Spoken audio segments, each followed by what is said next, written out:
Good morning and welcome back to the new stock evaluation video. Today we are going to analyze this apparently very famous insurance company called Willis Towers Watson Public Limited Company with the stock ticker WTW.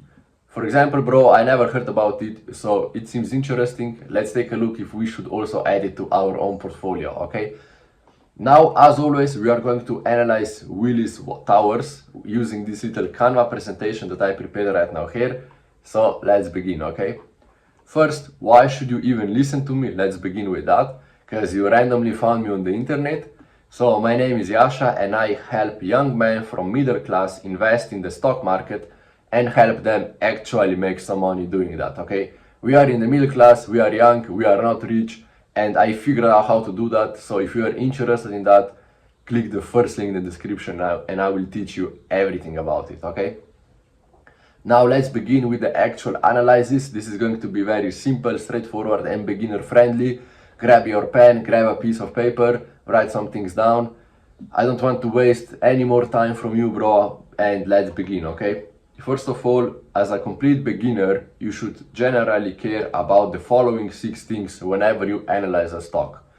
You should care about the chart, profit, debt, money on the bank account, value, and price. Now, here are some quick facts about Willis Towers. So this is an insurance company founded in 1828. I hope I said that correctly. And it's apparently very famous worldwide, but for me personally, I never heard about it. Now let's begin with the stock. What stock, bro? Let's begin with the analysis. So we will begin with the chart, okay? And for chart, we have here a little instruction that tells us chart has to grow for all 10 years. Now, what exactly does that mean? That means that I will draw a little exponentially growing line, kind of like that. And now we are going to compare the actual stock price with this exponentially growing line, okay? Now, stock price is the yellow line and this other line is the black line, okay? And preferably they should both follow each other because we want to invest in companies that are growing exponentially, that are growing through the years, because that brings some stability to the company and this increases the chances that this company is actually very good for analysis, okay? Now, for analysis and for investing, for both of it, okay? Now, what do we have here? Here we can see that the stock price actually follows this exponentially growing line quite well. That means that the company is growing. So this is what we want to see, okay? In terms of the chart, the stock is good to go. Now we come to the profit. And for profit, we have an instruction that tells us profit has to be in plus and it has to grow through the years. Now, here is the very same story as with the stock chart. I will draw a little exponential line, kind of like that, and then we are going to compare the actual profit with this exponentially growing line, and you can see that also the profit follows that line perfectly, so profit is also good to go. Now obviously you can see that here in 2021 they had a massive growth in profit. To be honest, bro, I didn't know, I don't know what happened here. I didn't research that in more depth, but if it's profit, if it's a huge profit, I don't see any reason why should this be bad for us, okay? This is even better than additional money in the pocket, you know? Now, jokes aside, profit is good to go. Now let's go further, okay? Now we come to the debt. And for debt, we have an instruction that tells us debt has to be low and preferably it should also decrease through the years. Now, what do we have here? Here we have exactly the opposite because the debt is growing. Okay, it fell a bit, but then it started growing again. So debt is generally growing, which is what we don't want to see because growing debt means potentially more trouble in the future because company has to make more money in order to repay that debt, okay? So we don't want to see growing debt. For example, also with personal finances, you know, if you have a growing debt, bro, you know how stressful that is. Here is the same. If they have a growing debt, that's stressful, okay? So we don't want to see that at all. Now we come to the money, and with the money, I literally mean money on their bank account. This is the money that they literally have on their bank account. They can go then with a credit card to the bank automat and they can withdraw that money from the ATM machine just like we do, okay? This is the money that we analyze right now here. Now, preferably that money should be higher than the costs. Why is that important? That's important because if they have minus money on the bank account, which can happen, that means that they have to take another loan if something unexpected happens. But if you have more money on the bank account, so if your bank account is in plus, so to say, then if something unexpected happens, you can at least partially cover that unexpected event. You know what I mean? Let's say that one factory explodes and they have $10 billion on their bank account. That means that they can slowly start to repay that factory or repair it and so on and so on. You know what I mean? But if they have minus 10 billion, what will they do? You know what I'm saying? So this is why this is important, okay? Now, do they have more money than the costs? Bro, you are smart, use your fucking brain. Look, here we have plus $2.2 billion on their bank account. So that means that we have the money, we can pay for any unexpected event. This is what we want to see. This is good to go, okay? They have money, that's what matters. Now we come to the value, and obviously we want to invest in stocks that are undervalued. Now, how do we measure valuation? We measure it by two things. First thing is so-called P/E ratio, and the second thing is called intrinsic value. Now look at it right now here on the screen. So we have P/E ratio, and it has to be lower than 15 for any stock that you analyze whatsoever. And then we have intrinsic value, which is the second thing that we analyze. And intrinsic value should be higher than the current stock price, okay? Now, as a complete beginner, bro, I know that this might sound a bit complicated. Don't worry, follow this framework, follow those instructions that I wrote you right now here, and you will be fine when you analyze in stocks, okay? Now, how can you find that data? You can easily just write in the Google Willis Towers P/E ratio or Willis Towers intrinsic value, and you find the data, okay? You don't have to do some hyper calculations. Now let's go. P/E ratio of Willis Towers is currently 26, at least at the time when I recorded that video, so it's higher than 15. Now, in terms of the P/E ratio, that means that the stock is slightly overvalued, okay?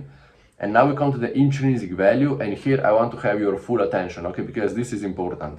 Now, intrinsic value tells you the stock price that the stock should have at this exact moment based on some hyper genius calculations in the background, okay? Now, look here. So, the intrinsic value is $328. That means that the stock price at this exact moment should be $328, but the actual stock price is currently $261, which means that the stock is actually by $60 approximately undervalued. Now, how do we know that? We know that because intrinsic value is the price that the stock should have, but the price is the price that it has. It's quite logical, right? So if the intrinsic value, basically the stock, the price that it should have, if it's higher than the current one, that means that it's undervalued. You know what I mean? Because the stock doesn't have the price that it should have. You know what I mean? So that's an amazing sign, bro. In terms of the intrinsic value, the stock is undervalued, okay? Now we have one overvaluation and one undervaluation. So what do we do right now here? Here we want to be as strict as possible. So we will mark stock as overvalued, because if it's undervalued, it should be on the both things, both in P/E ratio and intrinsic value, okay? And now we come to the price, and for the price we have an instruction that tells us price has to be lower than 150 euros or dollars or British pounds. Basically just convert from euros to your local currency, and it should not be higher than 150, okay? You are probably from America, so we are going to use dollars in your case, okay? Now, the current stock price is $261, at least at the time when I was making this video. So it's a bit higher than $150, what we decided. So in terms of the price, the stock is overpriced, okay? Now, $150 or euros or whatever is kind of the border that I decided for myself, because this is the price where I feel that is still okay to buy stocks and that they are not overpriced, okay? Obviously, this stock is a bit overpriced, it's $260, So I don't know, I don't want to buy expensive things, I don't want to spend too much money, I want to make money, okay? So below 150 it's okay, that's a rule of thumb. Now we come to the final evaluation, where we are just going to summarize everything that we found out so far about the company. So now let's begin. Does the chart grow exponentially? Yes, it does. If you don't believe me, go a few minutes back and you will watch the whole video again and you will see that it grows. Does the profit grow as well? Yes, it does. Does the debt decrease through the years? No, it doesn't. It's actually increasing. So this is what we don't want to see, okay? Do they have money on the bank account? Yes, they do. They have $2.2 billion, which is a good sign. Is the stock undervalued? In terms of P/E ratio, not. But in terms of the intrinsic value, yes. So we will mark this still as a no. And is the price lower than 150 euros? No, it isn't. So we will mark the price as well as a no-go, okay? Now, what should you do? Should you buy or sell? I think that this is an amazing stock, bro, so you should buy it if you want. But here is a little trick, okay? The stock is actually really good, okay? They are growing, they are having more and more money, they are making more profit, they are actually not that expensive. I mean, 250 is kinda okay. They are undervalued in terms of the intrinsic value, they have money in the bank account, they are also paying monthly dividends, I mean not monthly dividends, sorry, they are paying increasing dividends, you know, so as a dividend investor, if you are like that, this is perfect for you.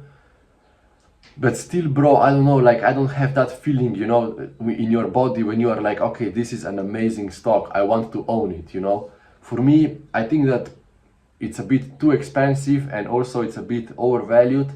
So I don't know, bro, for me personally, I wouldn't add it to my portfolio.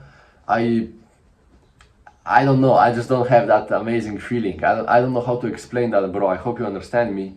But when I invest in stocks, I want to have an amazing feeling about them, you know. I want to have that exciting vibe, you know, when I buy stocks.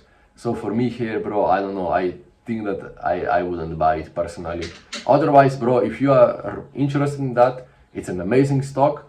It's growing, as I said. It's yeah, I have nothing bad to say about it, except the fact that they have a bit high valuation, you know, and also what was bad again? The price. The price.